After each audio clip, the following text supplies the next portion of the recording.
August 21st, 1955. A sticky, sweltering summer night in rural Kentucky. Just outside the small town of Kelly near Hopkinsville sits a weathered white farmhouse surrounded by cornfields and thick woods that press close when the sun goes down. Inside, 12 people gather: the extended Sutton family, their kids, their cousins, and a young friend named Billy Ray Taylor visiting from Pennsylvania to help work the fields. The grown-ups fan themselves under bare light bulbs that swing from the ceiling. The kids chase lightning bugs out back, laughing barefoot on dry dirt that still radiates the day's heat. The air is so thick with humidity you can hear the low buzz of crickets and the distant croak of bullfrogs down by the creek.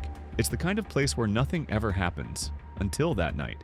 Just after dusk, Billy Ray steps outside for a drink from the backyard well. He wipes sweat from his brow, glances up, and freezes. Over the treetops, a strange silver light cuts through the stars, gliding lower with no sound, no engine hum, no explanation. It vanishes beyond the field, behind a row of trees near the back fence. Billy Ray bursts inside, breathless, swearing he just saw a flying saucer land in the hollow behind the barn. The older men chuckle. Maybe it's the heat, maybe he's pulling their leg.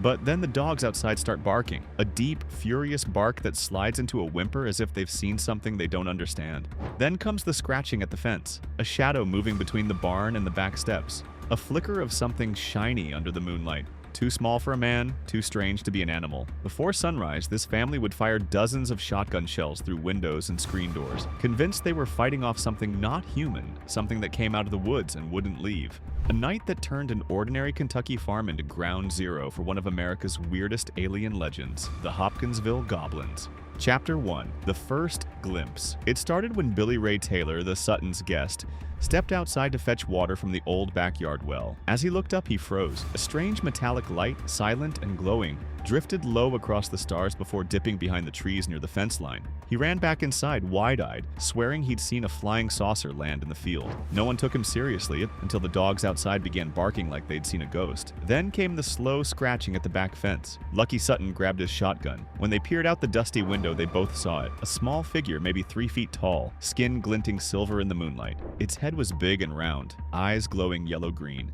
Its arms hung low and thin, ending in long, claw-like fingers brushing the weeds as it moved. It didn't walk, and it glided, stopping just inside the fence line as if it was studying the house, studying them. Billy Ray whispered, "You see it too, right?" Lucky didn't answer. He just cocked the shotgun, ready for whatever came next. Chapter 2. Shots fired. Billy Ray and Elmer.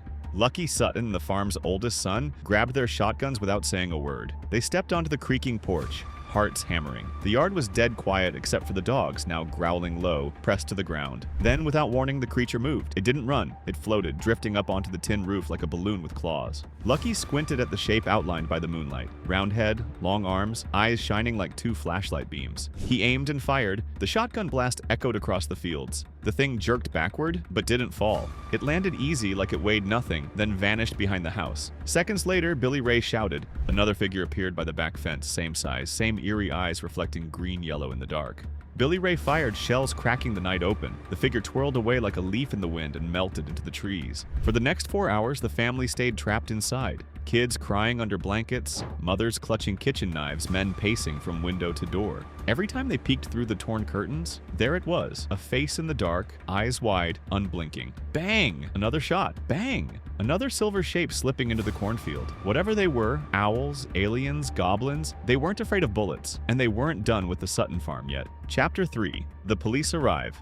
Around 11 p.m., the Suttons decided they'd had enough. They piled into cars, kids, parents, grandparents, and tore down the gravel road straight to the Hopkinsville police station. When police arrived back at the farmhouse, they found shotgun holes through walls and screens, spent shell casings littering the porch, no booze, no signs of drunkenness, just a family shaking in fear. Officers searched the yard, the roof, the fields. They found no bodies, no footprints, only a faint, unexplained glow near the back fence. Chapter 4. The Aftermath. News spread fast. The next day, newspapers dubbed them the Kelly Green Men. Reporters swarmed the farm. UFO investigators arrived. Air Force officers took notes. The Suttons stuck to their story. 11 witnesses, all saying the same thing. They fought off dozens of tiny glowing creatures for hours. Some neighbors said they saw lights in the sky too. Others shrugged it off as backwoods nonsense. Skeptics argued it was owls. The creatures were just big horned owls reflecting moonlight, spooking a jittery family with guns. But the Suttons were poor farmers. They gained nothing but ridicule and headaches. They turned down offers to make money off the story. They just wanted the strangers, human or not, to leave them alone. Chapter 5. Legend Never Dies. The Kelly Hopkinsville encounter became one of America's most famous alien sieges. Decades later, UFO hunters still point to the bullet holes, the multiple witnesses, the fear that couldn't be faked. Skeptics call it mass hysteria. Believers call it proof aliens have been here all along. Some cryptid hunters even claim it wasn't aliens at all, but a type of earthbound goblin or interdimensional trickster. Today, Hopkinsville celebrates the legend every year with a Little Green Men Days festival, a reminder that for one Kentucky family, the night of August 21st, 1955 was very real, and they never got any answers. So what do you think? Aliens? Owls? A hoax that got way out of hand? Drop your theory below. Every story keeps the legend alive. Subscribe for more true alien encounters, cryptid battles, and the real weird America. And share this with someone who swears they'd never believe until something knocks at their window.